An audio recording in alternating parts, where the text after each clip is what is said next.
నమస్తే, welcome to Vishwam TV. Telangana రాష్ట్రంలో ప్రస్తుతం నడుస్తున్న హాట్ టాపిక్ పార్టీ ఫిరాయింపు ఎమ్మెల్యేల రాజకీయ భవిష్యత్తు ఎలా ఉండబోతోంది. నిజంగా తెలంగాణలో మళ్ళీ ఉప ఎన్నిక సంభవించే అవకాశం ఉందా? నిజంగానే ఉప ఎన్నిక సంభవిస్తే తెలంగాణ రాష్ట్ర రాజకీయాలు ఎటువైపు వెళ్లే పరిస్థితి ఉన్నాయి?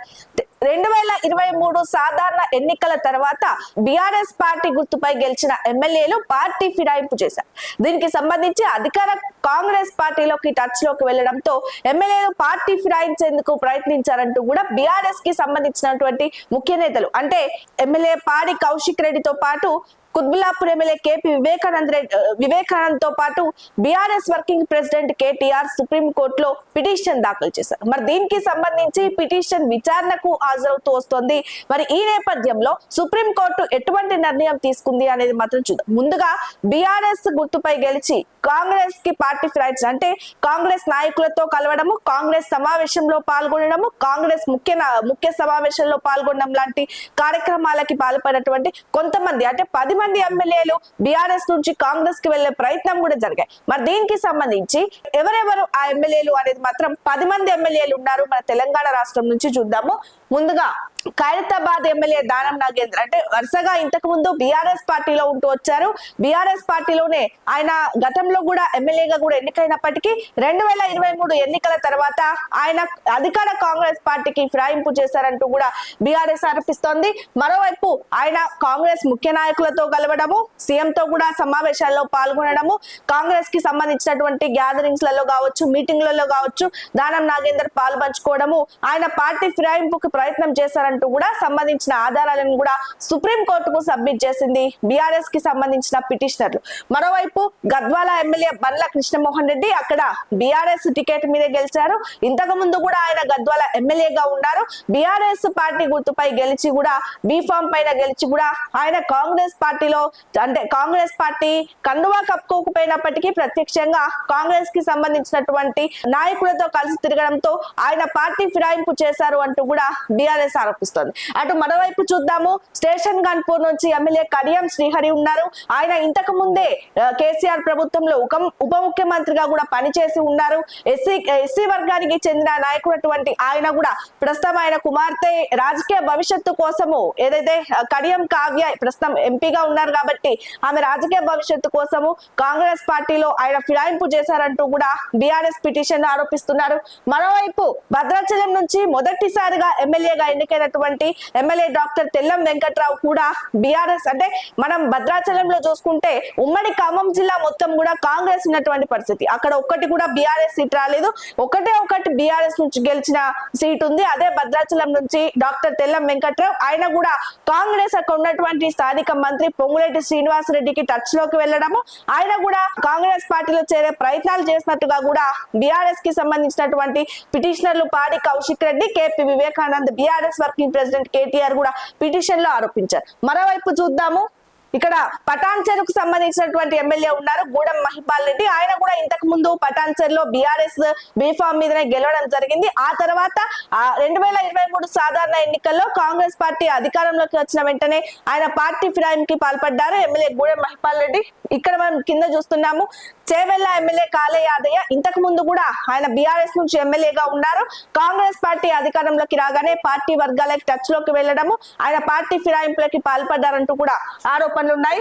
రాజేంద్ర నగర్ ఎమ్మెల్యే ప్రకాష్ గౌడ్ కూడా అదే స్థానానికి సంబంధించి ఇంతకు ముందు ఆయన బీఆర్ఎస్ ఎమ్మెల్యేగా ఉన్నారు. రాజేంద్ర నగర్ లో కాంగ్రెస్ పార్టీ అధికారంలోకి రాగానే కాంగ్రెస్ పార్టీ వైపు వెళ్లే అవకాశాలు ఉన్నట్టుగా కూడా ఆరోపణలు. మరోవైపు ఇటు జగిత్యాల ఎమ్మెల్యే సంజయ్ ఆయన అక్కడే ఎమ్మెల్యేగా ఇంతకు ముందు కూడా ఉన్నారు. పనిచేసినప్పటికీ కూడా అక్కడ ఉన్నటువంటి కాంగ్రెస్ పోస్టర్లలో తన ఫోటోని వేసుకోవడం లాంటి పనులతో ఆయన పార్టీ ఫిరాయింపు చేశారంటూ కూడా ఆయన పైన ఆరోపణలు. మరోవైపు చూసుకుంటే షేర్లింగంపల్లి ఎమ్మెల్యే అరికేపూడి గాంధీ ఇంతకు ముందు కూడా బీఆర్ఎస్ బీఫామ్ మీద ఆయన అక్కడ గెలిచారు. ఎమ్మెల్యేగా పనిచేసినప్పటికీ అధికారంలోకి కాంగ్రెస్ పార్టీ వచ్చిన వెంటనే కాంగ్రెస్ నాయకులతో ఆయన సంప్రదింపులు జరపడం వంటి ఆరోపణలు కూడా ఆయన మీద ఉన్నాయి. చివరిగా చూసుకుంటే బాన్సువాడ ఎమ్మెల్యే పోచారం శ్రీనివాస్ రెడ్డి ఇంతకు ముందు అక్కడ ఆయన స్పీకర్ గా పనిచేశారు, ఎమ్మెల్యేగా పనిచేశారు బీఆర్ఎస్ బీఫామ్ మీద. మరోవైపు 2023 కాంగ్రెస్ అధికారంలోకి రాగానే ఆయన కాంగ్రెస్ వైపు వెళ్లే ప్రయత్నాలు కూడా చేశారు. కాంగ్రెస్ సభలలో ఆయన బహిరంగంగానే పాల్గొన్నారు. రేవంత్ రెడ్డి నాయకత్వం నచ్చుతుందంటూ కూడా చెప్పారు. అంటే బీఆర్ఎస్ నుంచి ఎంతో మంది కాంగ్రెస్ లోకి వెళ్ళినప్పటికీ కాంగ్రెస్ అధికారంలోకి వచ్చిన తర్వాత ఈ 10 మంది ఎమ్మెల్యేలు మాత్రం పార్టీ ఫిరాయించే ప్రయత్నం చేశారు. ఏదైతే మా బీఫామ్ మీద గెలిచి బీఆర్ఎస్ కి సంబంధించిన బీఫామ్ మీద గెలిచి కాంగ్రెస్ పార్టీలోకి వెళ్లే ప్రయత్నం చేశారు కాబట్టి వీరిపైన అది రాజ్యాంగ విరుద్ధం కాబట్టి ఖచ్చితంగా చట్టపరమైన చర్యలు తీసుకోవాలంటూ కూడా బీఆర్ఎస్ సుప్రీం కోర్టును ఆశ్రయించింది. అటు సుప్రీం కోర్టులో కూడా జస్టిస్ గవాయ్ నేతృత్వంలో కూడా ఈ పిటిషన్ పై విచారణ కూడా జరిగింది. మరి దీనికి సంబంధించి సుప్రీం కోర్టు ఏం చెప్పింది అనేది ఒకసారి చూద్దాం. అంటే ఎమ్మెల్యేల ఫిరాయింపుకు సంబంధించి తెలంగాణలో ఉన్నటువంటి 10 మంది సిట్టింగ్ స్థానాలలో ఉన్నారు. దాదాపు చూస్తే తెల్లం వెంకట్రావు తప్ప ఇంతకు ముందు అందరూ కూడా బీఆర్ఎస్ పార్టీలో ఎమ్మెల్యేలుగా గెలిచి ఉన్నారు. భద్రాచలం డాక్టర్ తెల్లం వెంకట్రావు ఒక్క సీటు మాత్రమే ఆయన మొదటిగా ఎమ్మెల్యేగా గెలిచారు. మరి సుప్రీంకోర్టు జస్టిస్ గవాయ్ నేతృత్వంలోని ధర్మాసనం అసలు ఏం చెప్పింది అనేది ఒకసారి పరిశీలిద్దాం. అంటే నిజంగానే పార్టీ ఫిరాయింపుకు సంబంధించి అది నేరంతో పాటు మరి పార్టీ ఫిరాయింపులకి సంబంధించి ప్రస్తుతం మనకి తెలంగాణ అసెంబ్లీ స్పీకర్ గా డాక్టర్ గడ్డం ప్రసాద్ ఉన్నారు కాబట్టి ఆయనని నిర్ణయం తీసుకోవాలి. అంటే నిజంగానే వీళ్ళు పార్టీ ఫిరాయించారా అంటూ కూడా అసెంబ్లీ సెక్రటరీకి కూడా నోటీసులు ఇవ్వడం కూడా జరిగింది. ఏదైతే గడ్డం ప్రసాద్ కుమార్ ముందుగా చర్యలు తీసుకోవాలి, మరి దీనికి సంబంధించి బాధ్యతను ఆయనకు అప్పగించామంటూ కూడా సుప్రీంకోర్టు చెప్పింది. మరి గడ్డం ప్రసాద్ స్పీకర్ గా ఉన్నారు. ఎమ్మెల్యేల ఫిరాయింపుకు సంబంధించి ఎటువంటి చర్యలు తీసుకుంటారు, అంటే ఎటువంటి సమాధానం వాళ్ళ దగ్గర నుంచి రప్పిస్తారు, నిజంగా పార్టీ ఫిరాయింపుకి సంబంధించి ఆయన స్టాండ్ ఏంటి అంటూ కూడా తెలంగాణ సమాజం చూసిన విషయం కూడా మనకు తెలిసిందే. మరి గడ్డం ప్రసాద్ ఏం చేశాడు,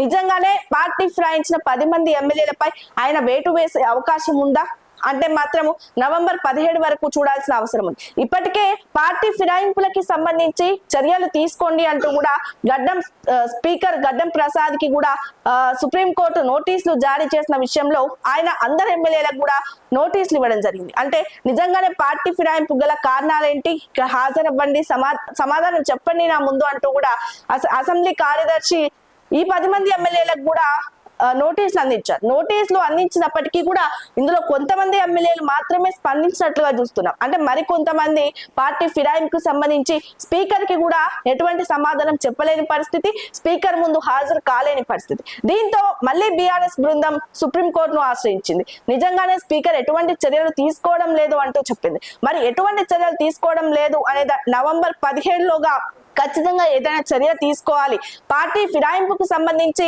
ఏదన్నా సమాధానం చెప్పాలంటూ కూడా సుప్రీంకోర్టు చెప్తుంది. ఇక తదుపరి నవంబర్ 17వ తేదీ పార్టీ ఫిరాయింపు ఎమ్మెల్యేలకి సంబంధించిన విచారణ జరగనుంది సుప్రీంకోర్టులో.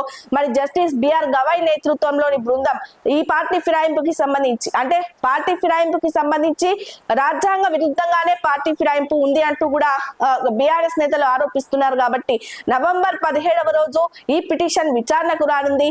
మరి ఎటువంటి నిర్ణయం తీసుకునే అవకాశం ఉంది. సుప్రీంకోర్టు జస్టిస్ గవాయ్ నేతృత్వంలో బృందం దీన్ని విచారిస్తుంది. మరి ఎటువంటి నిర్ణయం తీసుకునే అవకాశం ఉంది, అంటే నిజంగానే తెలంగాణలో మళ్ళీ ఈ 10 స్థానాలకు సంబంధించి ఉప ఎన్నిక వచ్చే అవకాశం ఉందా, లేకపోతే రాకపోయే అవకాశం ఉందా, అంటే ఎటువంటి నిర్ణయం ఉంటుంది, నిజంగానే ఒకసారి ఉప ఎన్నిక వస్తుందంటూ కూడా బీఆర్ఎస్ నేతలు చెప్తున్నారు. అంటే ఇప్పటికే బీఆర్ఎస్ తెలంగాణ రాష్ట్రంలో మొత్తానికి పడిపోయిన పరిస్థితి కాబట్టి ఉప ఎన్నిక వస్తే మరోసారి ఎన్నికల్లో పోటీ చేసి మా సత్తా ఏంటో చూపిస్తాము అంటూ కూడా బీఆర్ఎస్ చెప్తుంది. మరోవైపు అసలు ఫిరాయింపు జరిపిన ఎమ్మెల్యేలు ఏం చెప్తున్నారు అంటే, కొంతమంది స్పీకర్ గడ్డం ప్రసాద్ కుమార్ వారికి నోటీసులు ఇచ్చినప్పుడు వెళ్లి హాజరయ్యారు, కొంతమంది హాజరు కాలేదు, కొంతమంది తమకి సంబంధించిన లీగల్ పనులు చేసుకుంటున్నారు, చట్టపరంగా మేము చెప్తామంటున్నారు, సుప్రీంకోర్టులో విచారణకు వచ్చినప్పుడు దానికి సంబంధించి మేము మాట్లాడతామంటున్నారు. ఇక తదుపరి నవంబర్ 17న సుప్రీంకోర్టు ఏం చెప్పబోతోంది, ఎమ్మెల్యేల ఫిరాయింపు కేసు సంగతి అసలు ఎటు ఉండబోతుంది, బీఆర్ఎస్ కు మద్దతుగా రాబోతుందా, కాంగ్రెస్ కి మద్దతుగా రాబోతుందా,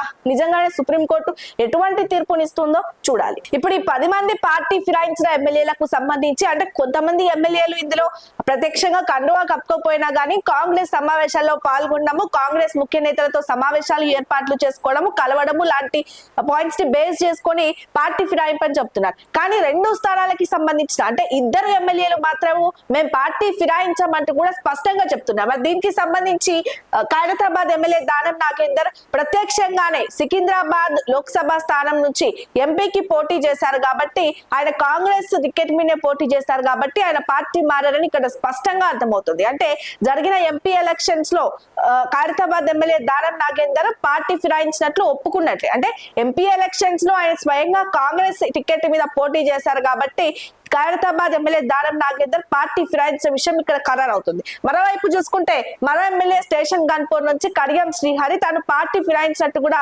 ప్రత్యక్షంగా ఒప్పుకున్నారు. అంటే నేను కాంగ్రెస్ పార్టీలోనే ఉన్నానంటూ కూడా ఆయన చెప్తున్నారు. కాబట్టి ఈ 2 స్థానాలకి ఉప ఎన్నిక వచ్చే అవకాశం ఉంది. ఖైరతాబాద్ కి సంబంధించి ఎంపీ ఎలక్షన్స్ లో ఆయన పోటీ చేశారు కాబట్టి దానం నాగేందర్ స్టేషన్ గన్పూర్ కి సంబంధించి నేను పార్టీ మారనంటూ కూడా కడియం శ్రీహరి బహిరంగంగా చెప్తున్నారు. కాబట్టి ఈ 2 స్థానాలు అంటే హైదరాబాద్ ఉన్నటువంటి ముఖ్య స్థానం ఖైరతాబాద్ ఏదైతే అతి పెద్ద నియోజకవర్గంలో చెప్పుకోబడుతున్న ఖైరతాబాద్ తో పాటు స్టేషన్ గన్పూర్ లో ఉప ఎన్నిక వచ్చే అవకాశం ఉంది. అంటే ఈ రెండిట్లలో నిజంగానే పార్టీ ఫిరాయించినట్లు రుజువైతే ఖరారైపోయింది కాబట్టి ఖచ్చితంగా ఈ 2 స్థానాలలో వస్తే ఉప ఎన్నిక రావచ్చు అనేది కూడా ప్రచారం జరుగుతుంది.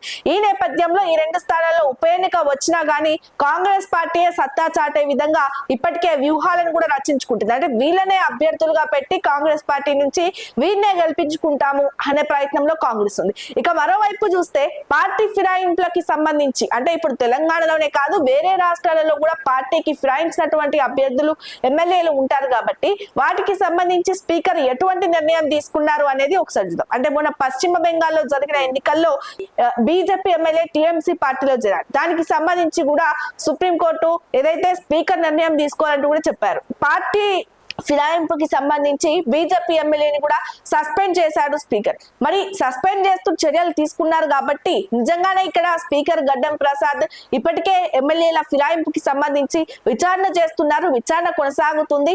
సుప్రీంకోర్టు బాధ్యతను ఆయనకు అప్పగించింది కాబట్టి మరి వీరిద్దరిని సస్పెండ్ చేసే అవకాశం ఉందా? అంటే మొన్న పశ్చిమ బెంగాల్లో ఏదైతే పార్టీ ఫిరాయింపుకి సంబంధించి స్పీకర్ సస్పెండ్ చేయడం జరిగింది బీజేపీ ఎమ్మెల్యేని టీఎంసీలో చేరినందుకు. మరి ఇప్పుడు ఈ ఇద్దరిని కూడా సస్పెండ్ చేసే అవకాశం ఉందా? సస్పెండ్ చేస్తే మళ్ళీ ఉప ఎన్నిక వస్తుందా? ఉప ఎన్నికలో ఎవరు గెలుస్తారు? నిజంగానే ఉప ఎన్నిక వస్తే ఈ 2 కీలక స్థానాలకు ఏదైతే హైదరాబాద్ నగరం నుంచి ఖైరతాబాద్ కి వరంగల్ నుంచి స్టేషన్ గన్పూర్ కి మాత్రమే వచ్చే అవకాశం ఉంది. అంటే మిగిలిన 8 మంది ఎమ్మెల్యేలు కాంగ్రెస్ లో మేము చేరామంటూ ఒప్పుకోలేదు. మళ్ళీ వాళ్ళ సమావేశాలు నిర్వహించుకున్నా గానీ ఎక్కడ కాంగ్రెస్ లో చేరినట్టుగా రుజువు మాత్రం లేదు. మరి ఖైరతాబాద్ కి సంబంధించి ఎంపీ ఎన్నికలలో కాంగ్రెస్ టికెట్ మీద దానం నాగేందర్ పోటీ చేశారు కాబట్టి ఆయన ఆల్రెడీ కాంగ్రెస్ లో ఉన్నట్టే రుజువు అయిపోయింది.